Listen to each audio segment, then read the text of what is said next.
mean that it's broken up, but I think there are regulations, there are laws.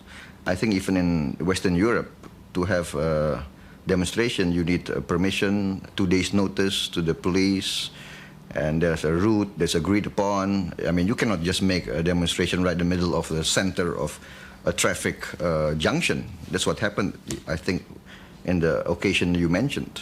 If that kind of protest is a problem, what sort of protest is okay? You can have a lot of channels. You can have petitions, you can go to the local assembly, to the National Assembly. I mean, there are a lot of ways, I think. Many of these things are I think, dramatized, over-dramatized. I mean, the Western press will come into Indonesia, just looking for all these dramatic pictures of violence, etc. We are concerned, yes, definitely, but I think on the whole, for the condition we are in, for the serious crisis, I think many other countries face worse situations. The President also promoted his own son-in-law, General Prabowo Subianto. General Prabowo is now the commander of the largest and most powerful single unit in the armed forces. 37,000 soldiers are under his command.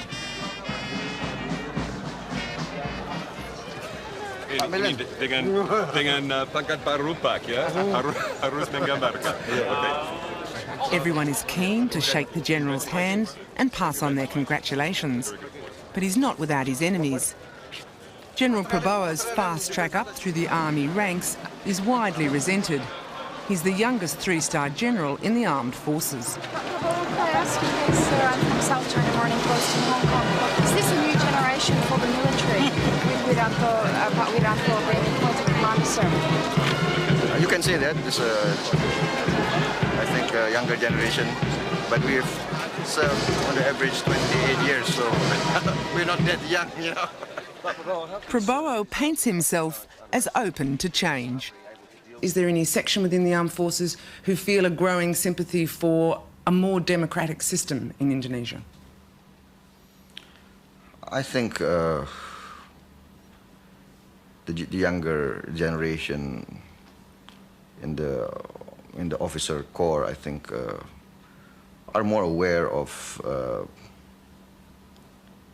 the trends and the aspirations that are going around in society. So I think we will